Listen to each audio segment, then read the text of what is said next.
Previously, Sean tried to convince the golems to let them pass, but wasn't able to do so. The group was forced to fight them, and it went not great at first. Ryland created a pass wall back to the previous room since the door had closed behind them, and a number of the group ran back and forth between them during the fight. Taria started accusing Parcel the Kobold of lying to the group regarding the next room, and Parcel insisted that wasn't the case. The dragon had just wanted the group to do something for him. Valrizian and Yuri were able to take down one of the golems. When it fell, a switch appeared on one of the columns, and two giant runes appeared next to the switch. Taria kept pressing Parcel, mildly threatening him, until he told her that the group would be given a choice once the golems were both down. She was quickly able to extrapolate that the choice in question was the entire reason the dragon wanted the group there in the first place. Ryland used the group's new and shiny magical shovel to bury the remaining golem for a bit, but it broke back out. That was enough to make it easier for Valrizian and Yuri to get to it, though. They were eventually able to take it out as well. Taria read the runes on the columns and realized that the choice was to release the watch, which would release the dragon, or to renew the watch, which would reset the golems.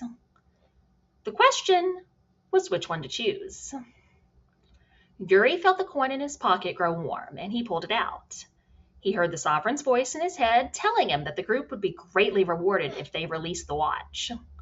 The dragon wanted to be free, and he would give them what they wanted if they freed him. There was some back and forth about what to do before Yuri decided to hand the coin to Taria so that she could speak directly to the sovereign.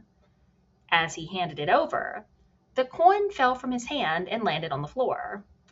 It then shifted, turning into the dragon's human form of an old man that the group had previously met. If the group wanted to make a deal, then he was willing to do so. It quickly became clear, though, that the dragon thought he was the one in the position of power.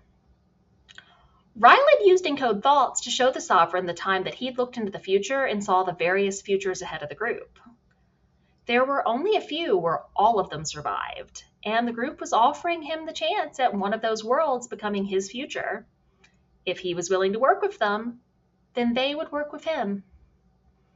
Several offers were made, with the group trying to get the sovereign to agree not to harm people if they freed him. Eventually, the dragon told them that he would give them the sword and assist them in a future fight if the group freed him and gave him a capital city to rule over. The group was very torn on that, with several of them very much against it, considering what would happen to the people in any city that the dragon ruled over. They also got the impression they would be magically bound by any agreement they made, which made them even more wary to agree to something along those lines. Ryland asked if the group could have a bit of time to discuss their options, and the sovereign agreed. The dragon created a giant pass wall leading directly to his hoard, and told the group to meet him there once they made a decision. The group argued back and forth, trying to decide what to do, since a few of them were pretty strongly against giving the dragon a city, while others were more meh about it, as long as this wasn't the city they particularly cared about. They finally decided to try to convince the dragon to trade the sword for his freedom, with no promise from them that they wouldn't step in if he harmed people, but a request that he could wait until Thalacros was dealt with before causing trouble. They wouldn't ask him to help with any fights, but they also wouldn't give him a city either. They made their way through the pass wall to the dragon's hoard, and the sovereign told them to join him on an island of stone surrounded by lava to make the deal. As he told them to do that, the pass wall started to close behind them. Ryland quickly created a bridge using Wall of Force for them to walk across. Once they were in front of the sovereign, Tornak stepped forward to talk with him. He made a compelling argument, eventually convincing the dragon to agree to their terms. The sovereign then provided a contract, which the group read over carefully.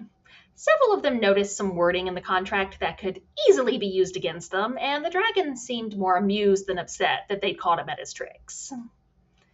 They argued among themselves, trying to figure out the best wording that wouldn't screw them over. Meanwhile, Tornak asked if the dragon could maybe turn Ryland back into an elf instead of the half-elf, half-kobold hybrid that he'd shifted into since entering the volcano earlier. The dragon nodded his head, and Ryland immediately turned back into his usual form and regained his intelligence. Ryland then promptly ignored the conversation happening about the contract and spent his time ogling the various magical items around him in the hoard. Eventually, the group was able to figure out the wording for the contract that would work for them. The group would be free to fight him in the future if needed, but both they and he agreed to keep the peace until the bigger problem of Thalacros was dealt with. Taria agreed to the deal, and the contract was signed by both of them. The dragon then created a new passwall back to the previous room so that she could go free him. The others stayed behind with the dragon while Taria went to flip the levers. She took a moment to use her chisel to carve runes into the columns, telling the group's story. Then she flipped the switch, and the columns were destroyed. The cold disappeared and was replaced by heat, just like the rest of the lair. Back in the horde, the dragon flew up in the air and told the group he'd eagerly watch their fight with the praetors once they arrived. Then he started to fly off. The group quickly realized that the volcano was going to erupt, so they were in a bit of trouble in that moment. And that is where we left off.